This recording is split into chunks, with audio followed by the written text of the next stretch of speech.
Assalamualaikum warahmatullahi wabarakatuh. Perkenalkan nama saya Arvin Nur Robi dari kelas 3 Jambat Elektronika A dan dengan NRP 2122600002. Dan di sini saya mendapatkan tema yaitu penerapan ketiga dalam mencegah penyakit akibat kerja. Ah, Penyakit akibat kerja itu sendiri punya definisi penyakit yang mempunyai penyebab yang spesifik atau asosiasi kuat dengan pekerjaan yang pada umumnya terdiri satu agen penyebab yang sudah diakui. Mungkin contohnya yaitu kita mengalami sesak nafas atau asma itu dikarenakan misal tempat lingkungan kerja kita yang banyak debunya, atau mungkin karena kita bekerja di misal bekerja di pabrik kayu dan kita terlalu banyak menghirup serbuk-serbuk kayu. Lalu berkurangnya pendengaran. Itu bisa jadi karena ketika misal kita berada di ruangan yang bising, atau misal kita bekerja sebagai operator genset, ketika genset menyala kan akan mengeluarkan suara yang cukup keras. Kalau tidak menggunakan APD mungkin akan pendengaran semakin berkurang.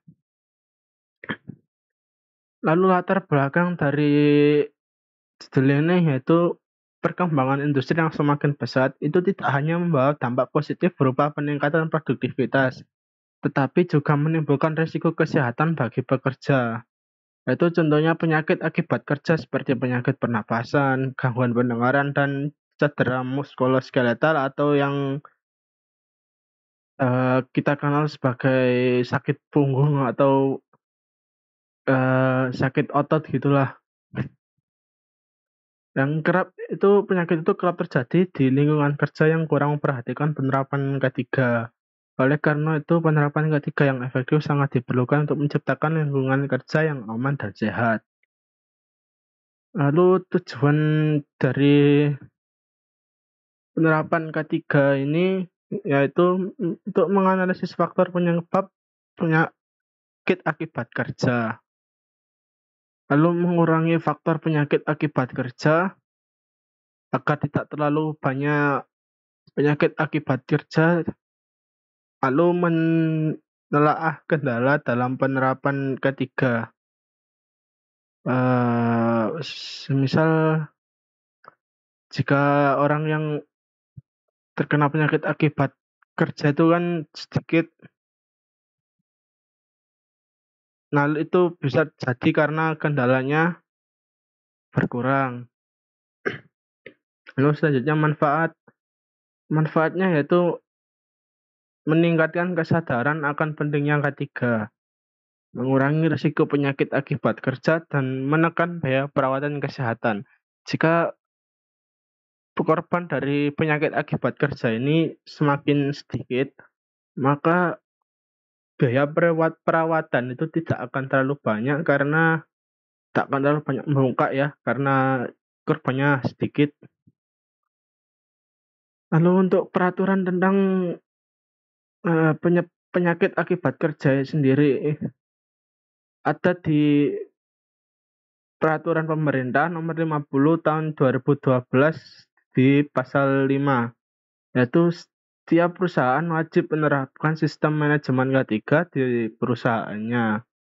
Lalu kewajiban sebagaimana dimaksud pada ayat 1 yaitu mempekerjakan pekerja atau buruh paling sedikit 100 orang, yaitu harus mempunyai sistem manajemen ketiga karena mempunyai tingkat potensi bahaya yang tinggi.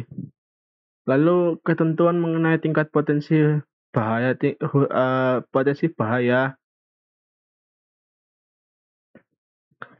Lalu pengusaha dalam menerapkan sistem manajemen ketiga wajib berpedoman pada peraturan pemerintah ini dan ketentuan peraturan perundang-undangan serta dapat memperhatikan konvensi atau standar internasional. Kemudian ada juga dari Peraturan Presiden Nomor 7 Tahun 2019 dan Pasal 2, yaitu pekerja yang didiagnosis menderita penyakit akibat kerja berdasarkan surat keterangan dokter berhak mendapatkan jaminan kecelakaan kerja meskipun hubungan kerja telah berakhir.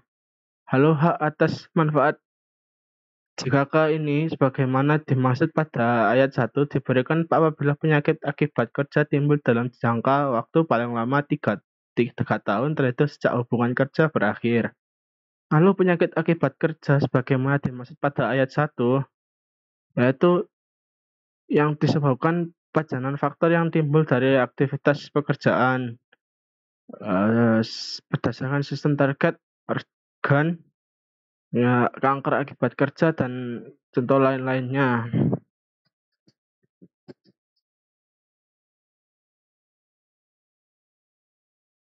Lalu data pendukung yaitu yang saya dapatkan dari Kementerian Ketenagakerjaan